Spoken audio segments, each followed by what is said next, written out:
নমস্কার।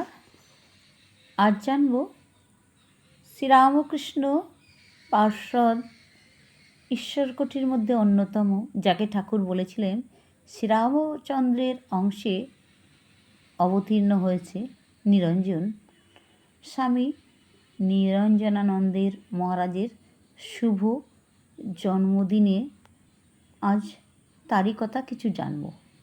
প্রথমে মহারাজের চরণে শতকোটি প্রণাম জানাই। 1862 খ্রিস্টাব্দের শ্রাবণ পূর্ণিমার দিন নিরঞ্জনের জন্ম হয় রাজারহাট বিষ্ণুপুর গ্রামে। শ্রী ঠাকুর নিরঞ্জনের সরলতাকে প্রথম থেকে তাকে আকৃষ্ট করেছিলেন। ঠাকুর মাস্টারকে দেখাইয়া বলেন, এই ছোকরাটি বড় সরল। সরলতা পূর্বজন্মে তপস্যা না করলে হয় না। আবার মণিমল্লিককে দেখিয়েও ঠাকুর বলেছিলেন, দেখো ছোকরাটি ভারী সরল। নিরঞ্জনের সরলতা ও বৈরাগ্যর জন্য ঠাকুর তাঁর প্রতি স্নেহপরায়ণ ছিলেন। নিরঞ্জনও ঠাকুরের প্রেমে ও আধ্যাত্ম স্পর্শে সম্পূর্ণভাবে আত্মহারা হয়ে ঠাকুরকেই জীবনের ধ্রুবতারারূপে গ্রহণ করেছিলেন এবং ক্রমে ঠাকুরের স্বরূপের পরিচয় পাইয়াছিলেন। শ্যামপুকুরে যে রাত্রে ঠাকুরের গৃহীভক্তরা গিরিশ প্রভৃতি ঠাকুরের দেহে মা কালীর আবির্ভাব সন্দর্শনে শ্রী ঠাকুরের শ্রীপদে পুষ্পাঞ্জলি অর্পণ করেছিলেন, সে রাত্রে নিরঞ্জনও ভক্তি গদগদ চিত্তে ব্রহ্মময়ী ব্রহ্মময়ী বলে শ্রী ঠাকুরের শ্রীচরণে অঞ্জলি প্রদান করে মাথা ছুঁয়ে প্রণাম করেছিলেন। শ্রী ঠাকুরের প্রতি নিরঞ্জনের ছিল প্রাণঢালা ভালোবাসা।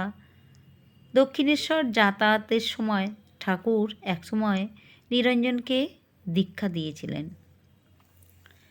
নিরঞ্জন ঠাকুরকে কতটা ভালোবাসেন একটি ঘটনা উল্লেখ করলে জানা যাবে।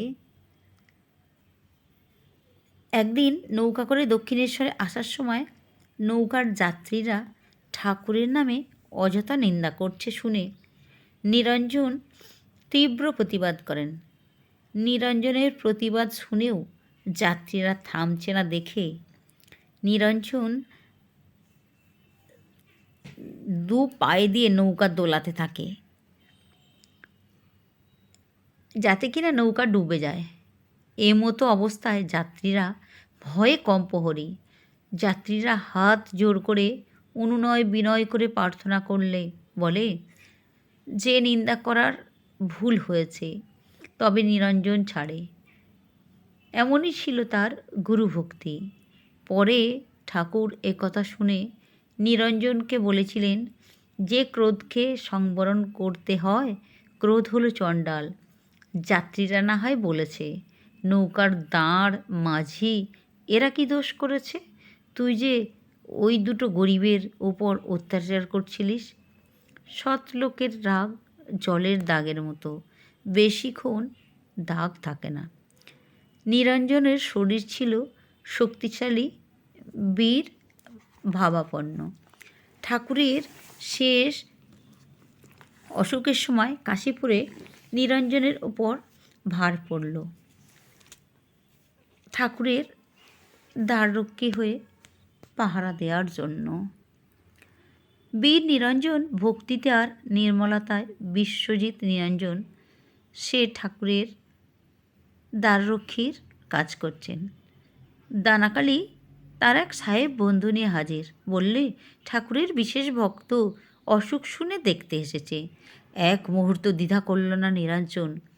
তাকালো একবার সাহেবের হ্যাটকোটের দিকে। খাস ইংরেজ নয় হয়তো, কিন্তু ফিরেঙ্গি বললে আপত্তি হবে না। সাহেব আর দানাকালী উপরে উঠে এলো ঠাকুরের ঘরে, একেবারে বিছানার কাছটিতে।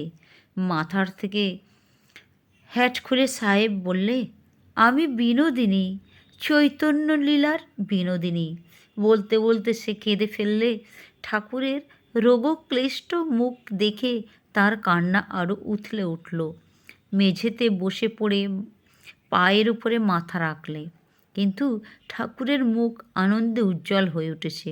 বললেন, খুব ফাঁকি দিয়ে পড়েছ তো, মেয়ে ছেলেকে একেবারে সাহেব সাজিয়ে, হ্যাটকোট পরিয়ে। খুব বাহাদুর তুমি কালীপদ। কালীপদ বললেন, নইলে যে ওকে আসতে দিত না আপনার ভক্তরা। কতদিন থেকে কাঁদছে, বলছে ঠাকুরের এমন অসুখ আমি আর দেখতে যেতে পাই না। আপনার পায়ে পড়ি, আমাকে একবার নিয়ে চলুন, ঠাকুরকে না দেখে আমি থাকতে পারছি না। তাই দয়া হলো, নিয়ে এলুম আপনার কাছে। এতটুকু ক্রুদ্ধ বা বিরক্ত হলেন না ঠাকুর, বরং পরিহাসটুকু পরম রসিকের মতো উপভোগ করলেন। তার বীর ভক্তদল প্রতারিত হয়েছে বলে এতটুকু জ্বালা নেই, বরং ভক্তি ও ব্যাকুলতাকে কেউ যে রুখতে পারে না, তাতেই ভীষণ প্রসন্ন হয়ে বললেন, তোমার বুদ্ধিকে বলিহারি, নইলে এমনি এলে ঢুকতেই দিত না যে। সাধারণ লোককেই দেয় না, আবার এ তো অভিনেত্রী বলে কিনা পাছুয়ে প্রণাম করলে ঠাকুরের অসুখ বাড়বে। দানাকালি জোরের সঙ্গে বললে, এ আমি বিশ্বাস করি না যে পাপের জন্য এখন অনুতাপ করছে তার স্পর্শে এখন তো শান্তি। নিচে খবর পৌঁছে গিয়েছে ভক্তদের মধ্যে, দানাকালি বিনোদিনীকে সাহেব সাজিয়ে নিয়ে এসেছে ঠাকুরের ঘরে। সকলের চোখে ধুলো দিয়ে দাড়িকে কলা দেখিয়েছে। রাগে ফুলতে লাগলো ভক্তদল। দানাকালি যতই ঠাকুরের আশ্রিত হোক, গিরিশের অনুগামী হোক, একবার দেখে নেব তাকে। কিন্তু কিসের প্রতিশোধ, কার ওপর? ঠাকুর যে সমস্ত ব্যাপারটা নিয়ে ভীষণ হাসি পরিহাস করেছেন, যা ঠাকুরকে এত আনন্দিত করেছে, তা তার ভক্তদের ক্ষুব্ধ করে কি করে। অগত্যা দানাকালি আর বিনোদিনীকে ছেড়ে দিতে হলো দরজা। এবার কিন্তু রামদত্তকে ঠেকিয়েছে নিরঞ্জন। কিছু মিষ্টি আর মালা উপর থেকে প্রসাদ করে এনে দিতে বলেছিল লাটুকে। আমাকে কেন?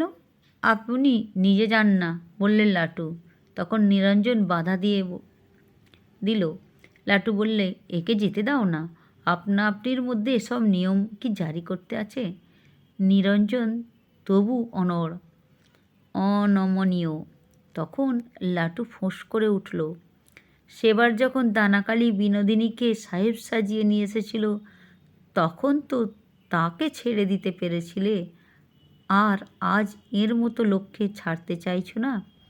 এর মানে কি? অগত্যা ছেড়ে দিল রামদত্তকে। লাটুকে ডাকলেন ঠাকুর। কেউ তাঁর কাছে নালিশ করেননি, তবু শুনতে পেয়েছেন অন্তর্যামী। বললেন লাটুকে, দেখ, কারুর কখনো দোষ দেখবি না, ভুল দেখবি না, কেবল গুণ দেখবি, ভালো দেখবি, বুঝলি? লাটু চুপ করে রইল। মনকে শাসন করলে ব্যথার চাবুক মেরে তাড়াতাড়ি নিচে নেমে নিরঞ্জনকে জড়িয়ে ধরল। বললে, ভাই, আমার মতো